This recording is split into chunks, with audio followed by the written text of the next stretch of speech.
Welcome to the channel for easy trick for computer science students and as well as those students who learn something new in the computer science field. This is the next tutorial, algorithms, and this is the very important topic in this future retail services and in the online facilities we will use in future and was used in the past and we use in the future, past or present. So algorithms are the major part extent into the e-commerce field. The use of the algorithm is tied up with the great extent with the two similar terms, that is the artificial intelligence and the machine learning. So in the last recent years we will discuss and distinguish between these two terms because artificial intelligence having the most popular feature in these days, like in the robotic sense, robotic sensors are available in the market, robotic cleaners are available in the market, automated tabs available in the market, and the machine learning features over in the robotic sense that आप जब भी उसे अपने घर पे लाओगे तो उसमें एक स्टेप बाय स्टेप कॉन्फ़िगरेशन होगी, आप उसको इंस्टॉल कर दोगे अगर तो ऑटोमेटिकली वो अपना काम जो है वो करना शुरू कर देता है. तो एक्चुअल में एल्गोरिथम्स होते क्या है, step by step configuration of anything is called algorithms. Algorithms computer science में अलग वे से यूज़ होते हैं, in the programming with the flow chart में भी यूज़ होते हैं, डीएफटी के साथ भी रिलेट किए जाते हैं, but in the e commerce हम जब इसे रिलेट करते हैं और कॉमर्स के फील्ड में रिलेशन बताया जाता है तो फिर वो आर्टिफिशियल इंटेलिजेंस और मशीन लर्निंग के फीचर से ही प्रेफरेंस उठानी पड़ती है. सो फर्स्ट टाइम जब हमारे पास आया था ये प्रोडक्ट 1956 में जॉन मैकार्थी पर्सन्स नेम, जिन्होंने ह्यूमन इंटेलिजेंसी का फीचर सबसे पहले निकाला था और ऐसी मशीन्स बनाई थी with the learning of the machine learning algorithms available है हमारे पास बहुत सारे, जो कि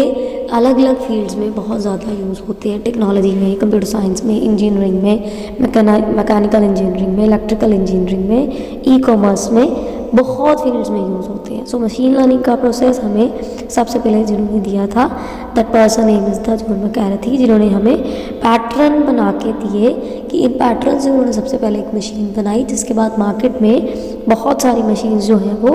उनसे रिलेटेड अभी भी अवेलेबल है, इन फ्यूचर भी अवेलेबिलिटी हो सकती है क्योंकि अब रोबोटिक साइंस लोगों के घरों में भी डील करनी शुरू कर चुकी है कि रोबोटिक क्लीनर्स बहुत ज़्यादा यूज़ हो रहे हैं और रोबोटिक सेंस के जो फीचर्स हैं, रोबोटिक आपने रेस्टोरेंट्स भी देख लिए होंगे, इंडिया के अंदर भी अवेलेबल है और फॉरेन के अंदर भी अवेलेबल है. जो अवेलेबिलिटी है वो इसी वजह से है क्योंकि मशीन लर्निंग प्रोसेस हमारे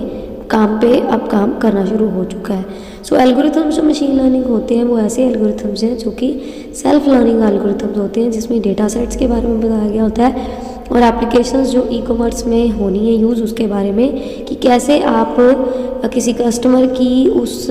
मशीन के थ्रू हेल्प कर सकते हो कि उसे किसी मैन मेड की ज़रूरत ना पड़े और वो मशीन से ही सारा काम कर ले और रिटेलर्स का काम भी आसान हो जाए. इससे बिजनेस में भी ग्रोथ होगी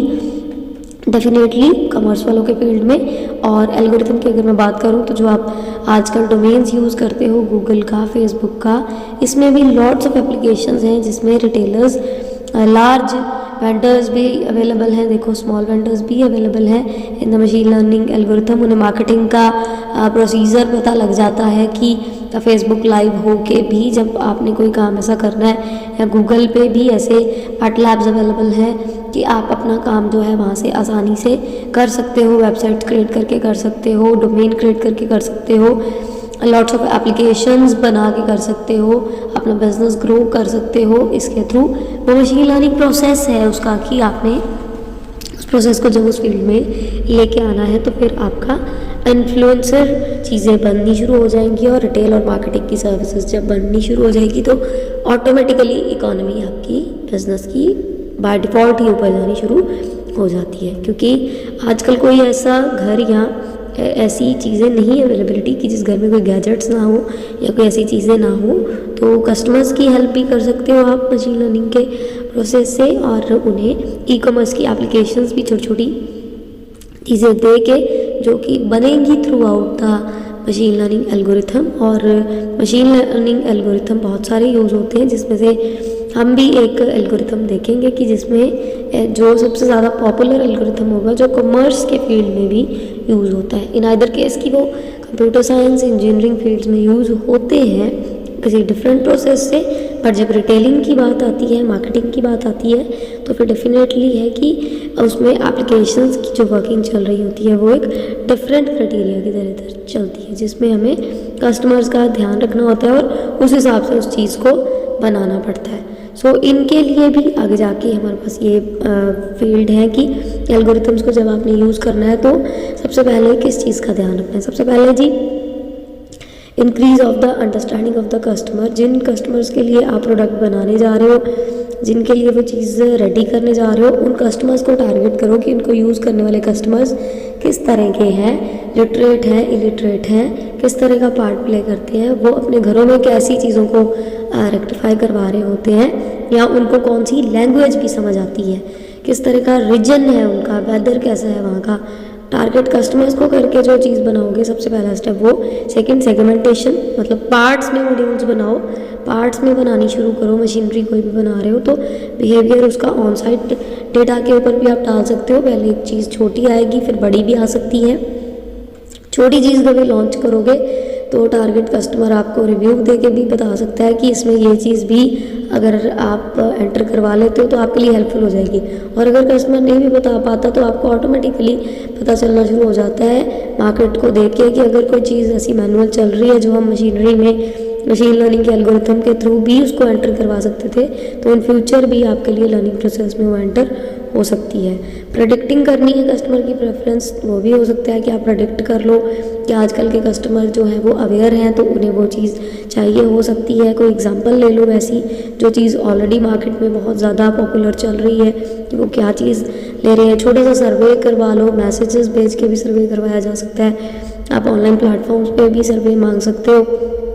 और प्रेडिक्ट करना है कि कस्टमर की इंटेंट कैसी है, कि वो किस तरह का डेटा यूज़ करता है। आप उसके प्रीवियस ब्राउज़र्स में से चेक कर लो, उसके कार्ड बिहेवियर में से देखो कि वो कौन सी चीज़ ऐसी बार बार सर्च कर रहे हैं या ऐसी कौन सी चीज़ है जो विश लिस्ट कर रहे हैं आपकी ऑनलाइन साइट से बार बार। तो आपको उसकी इंटेंट जब पता लगनी शुरू हो जाएगी तो आपके लिए सर्चिंग आपके लिए आसान और उसके लिए भी आसान हो जाएगी कि उसके आगे आप प्लेटफॉर्म वो ऑटोमेटिकली रख दोगे कि उनके इंटरेस्ट फीचर्स जब आपको ब्राउजिंग के थ्रू एंट्री में पता लग गए हैं कि ये वाली पार्ट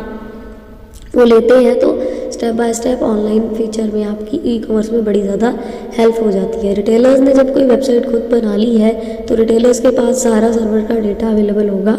जिसके मशीन लर्निंग के प्रोसेस के थ्रू उन्हें ये पता लगता रहता है कि कौन सा कस्टमर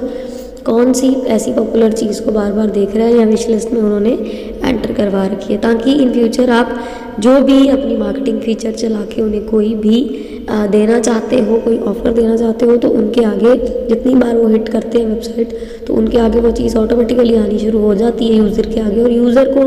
ये चीज़ कभी समझ नहीं लगती कि उसके आगे वो चीज़ें कैसे आ जाती हैं, बिकॉज ऑफ कि उनका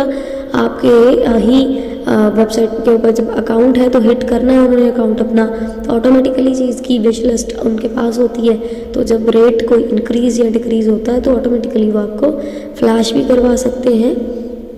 और आप मशीन लर्निंग की हेल्प से उन्हें जब फ्लैश करवाओगे, स्टेप बाय स्टेप चलोगे, तो डेफिनेटली आपका ये प्रोसेस कॉमर्स में बहुत हेल्पफुल होगा फॉर द बेटर बिजनेस के लिए। सो अंडरस्टैंडिंग करो कस्टमर की, सेगमेंटेशंस बनाओ, उसकी प्रेफरेंस देखो और इंटेंशंस देखो उसकी कैसी हैं। आप सबसे मेजर पार्ट की जो हम मशीन लर्निंग की बात कर रहे हैं, सबसे कॉमन एल्गोरिथम यूज़ कौन सा होता है? क्लस्टरिंग इज़ द एल्गोरिथम जो सबसे ज़्यादा कॉमर्स के फील्ड में, ई कॉमर्स के फील्ड में यूज़ होता है, क्योंकि सेगमेंटेशंस में जब चीज़ बननी है तो उसमें आपका क्लस्टरिंग जो है वो कॉमन एल्गोरिथम है जो मार्केटिंग टीम्स कैटेगराइज करके यूज़ करती हैं कि कस्टमर्स का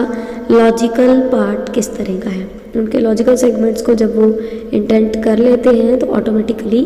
फिर वो इस क्लस्टरिंग एल्गोरिथम को यूज़ करते हैं। सो कॉमर्स के फील्ड में हमारे पास क्लस्टरिंग एल्गोरिथम सबसे पॉपुलर है और सबसे ज़्यादा यूज़ होने वाला है। इस तरह से हमारे एल्गोरिथम का स्टेप्स आपको डेफिनेटली